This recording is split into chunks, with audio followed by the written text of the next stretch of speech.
Hello, मेरा नाम है पूजा और आज फिर आपके लिए मैं एक और कहानी लेकर आ गई हूँ। आज की जो किताब है उसका नाम है I fell in love with hope. इसको लेन काली ने लिखा है। बेहद ही खूबसूरत ये कहानी है और उम्मीद जिन लोगों के साथ हमेशा रहती है उनके लिए ये किताब बहुत ज़्यादा स्पेशल हो सकती है। तो चलिए कहानी शुरू करते हैं। एक बड़ा सा अस्पताल, सफ़ेद दीवारें, दवाइयों की गंध और हर कमरे में जिंदगी और मौत के बीच चल रही एक खामोश लड़ाई। इसी अस्पताल में रहता था सैम।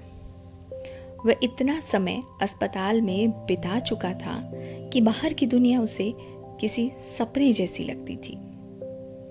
उसने अपने दिल को समझा लिया था कि उम्मीद सबसे खतरनाक चीज होती है। अगर उम्मीद करोगे तो टूटोगे भी। इसीलिए वह किसी से ज्यादा जुड़ना नहीं चाहता था। लेकिन एक दिन उसकी मुलाकात कुछ ऐसे लोगों से हुई जिन्होंने उसकी पूरी सोच ही बदल दी।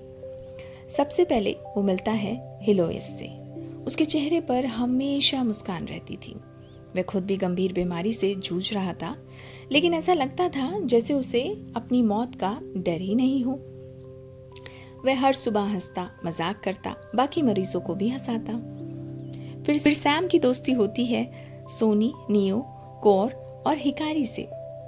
ये चारों उसके इतने पक्के दोस्त बन चुके होते हैं कि इन चारों का एक हॉस्पिटल में ग्रुप बन चुका होता है। चारों अलग अलग स्वभाव के थे, लेकिन एक बात सब में समान थी। वे सब जानते थे कि शायद उनके पास ज्यादा समय नहीं है। धीरे धीरे अस्पताल उनका घर बन गया। वे रात में चोरी छिपे छत पर चले जाते, सितारों को देखते, एक दूसरे को अपने सपने बताते। कोई दुनिया घूमना चाहता था, कोई समुद्र देखना चाहता था, कोई सिर्फ एक दिन बिना दर्द के जीना चाहता था। सोनी एक छोटा सा परिवार चाहती थी।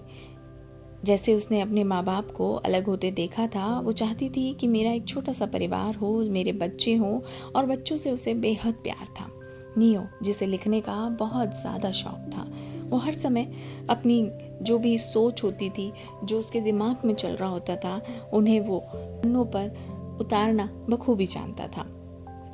उसके लिखे नोट्स या कविताएं या कहानियाँ सोनी और कौर को बहुत ज़्यादा पसंद आती थी।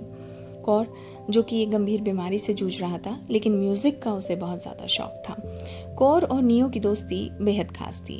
कौर नियो के लिखे हुए हर आर्टिकल को, हर पन्ने को पढ़ता था और बार बार पढ़ता था। ये दोनों हर समय एक साथ देखे जाते थे। हिकारी, जो कि थोड़े समय बाद इस ग्रुप में शामिल हुई, लेकिन वो डिप्रेशन और एंजाइटी की शिकार थी और इन दोस्तों से मिलने के बाद वो अपनी जिंदगी फिर से जीना शुरू कर रही थी। वो जन्मदिन मनाते थे, केक चुराते थे, डॉक्टर से छिपकर सिगरेट और शराब पिया करते थे। पहली बार सैम को लगा कि वह सिर्फ बीमारी नहीं है, वह एक इंसान भी है। लेकिन अस्पताल की दुनिया में खुशियां ज्यादा देर नहीं टिकती हैं। एक दिन एक दोस्त की हालत अचानक बिगड़ जाती है, जिसके बाद वे घबरा जाते हैं और सोचते हैं कि कब तक हम इस डर में जिएंगे कि हम लोग अपनी जिंदगी में मौत के इंतजार करेंगे। अगर मौत को किसी दिन आना ही है तो हम जीना कब शुरू करेंगे। इसी सोच के साथ वो सब अस्पताल से भाग जाते हैं और वो सब कुछ करना चाहते हैं जो उन्हें जिंदगी में करना था, जो उनके सपने थे। वो समुद्र के किनारे जाते हैं, खूब सारा डांस करते हैं, जो उनका मन करता है वो खाते हैं, एक दूसरे के नाम का टैटू बनवाते हैं और इसी बीच उनकी खुशियों को नजर लग जाती है। सोनी की हालत बिगड़ जाती है और उसे अस्पताल लाया जाता है। अस्पताल में लाने के बाद सोनी उन सबको अलविदा कह देती है। सोनी की मौत के बाद वो सब फिर से एक सदमे में पहुंच जाते हैं और अपनी अपनी मौत का इंतजार करने लग जाते हैं। सैम उन्हें समझाता है कि हमें उम्मीद रखनी चाहिए और जो होना है वो तो होके रहेगा। उसके डर से हम अपने आज को क्यों गंवाएं। वो उनकी मदद करता है, उनको मुस्कुराने के लिए, उनको फिर से जीने के लिए प्रोत्साहित करता है। लेकिन किस्मत जैसे उनकी परीक्षा ले रही थी। धीरे धीरे हर दोस्त की बीमारी बढ़ने लगती है। कभी कोई आईसीयू में पहुंच जाता है, कभी किसी की सर्जरी होती है, कभी किसी की सांसें मशीनों पर निर्भर हो जाती हैं। सैम हर बार भगवान से प्रार्थना करता है कि उसके दोस्तों को बचा लिया जाए, लेकिन एक एक करके उसके दोस्त उससे बिछड़ते गए।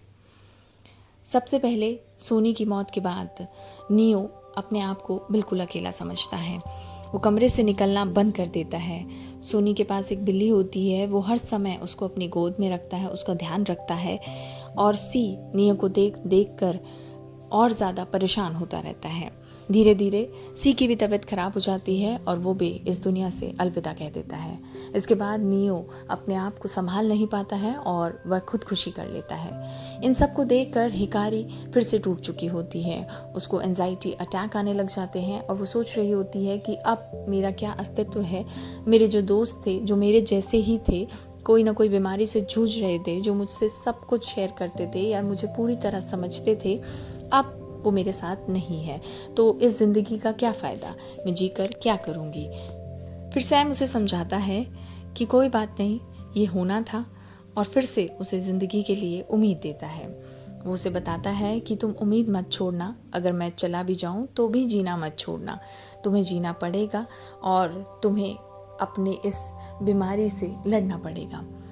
हिकारी धीरे धीरे ठीक हो रही होती है और अब वो अपने घर जाने की तैयारी कर रही होती है, लेकिन वो फिर से सैम के साथ उसी छत पर एक रात बिताना चाहती है जहाँ वो सारे दोस्त मिलकर पार्टी किया करते थे, मस्ती किया करते थे, सिगरेट पिया करते थे या फिर छुपकर चॉकलेट्स खाया करते थे। वो फिर से सैम के साथ उसी छत पर बैठी होती है और उसको अपने दिल की बात बताने जा रही होती है। वो सैम को बताना चाहती है कि वो उससे कितना प्यार करती है और आगे वो उसके साथ अपना फ्यूचर देखना चाहती है। लेकिन तभी सैम उसे एक ऐसी बात बताता है जिससे हिकारी बहुत ज़्यादा शॉक्ड हो जाती है। सैम उसे बताता है कि वो कोई इंसान नहीं, वो इस अस्पताल की रूह है और जिस तरह का फ्यूचर वो उसके साथ देख रही है, वो वैसा उसके साथ नहीं रह सकता है। हिकारी पूरी तरह से टूट जाती है। उसे अपने आप पर भरोसा नहीं होता है कि जिस इंसान के साथ उसने या उसके दोस्तों ने इतना समय बिताया, वो कोई इंसान नहीं, वो इस अस्पताल की रूह है जो यहाँ आ रहे हर बीमार इंसान को उम्मीद देने की कोशिश करता है, उनको अपनी बीमारी से लड़ने की ताकत देता है, छोटी छोटी खुशियों में उन्हें खुश करने की कोशिश करता है। वो इंसान नहीं है, वो इस अस्पताल की रूह है। हिकारी समझती है और फिर से उससे मिलने का वादा करती है और उसे एहसास होता है कि अगर उसने इन लोगों से दोस्ती ना की होती तो शायद उसे इतना दर्द नहीं होता, लेकिन फिर भी इतनी खूबसूरत यादें भी कभी नहीं मिलती। और अंत इस कहानी का यही है कि ज़िंदगी की कीमत उसकी लंबाई से नहीं बल्कि उन लोगों से होती है जिन्हें हम प्यार करते हैं। यही वजह है कि इस किताब का नाम है I fell in love with hope. तो आपकी ज़िंदगी में भी अगर ऐसी कोई समस्या है जिससे आप परेशान हो रहे हैं तो उम्मीद मत छोड़िएगा। उम्मीद एक ऐसा तिनका है जो बहुत कमज़ोर हो सकता है, लेकिन आपको उस सिचुएशन से बाहर निकालने में बहुत हेल्प कर सकता है। तो कैसी लगी आपको मेरी ये कहानी, आप मुझे बताइएगा, कमेंट करिएगा, चैनल को सब्सक्राइब ज़रूर करिएगा और कोई कमी हो तो कमेंट में बताइएगा। तब तक के लिए बाय बाय, टेक केयर।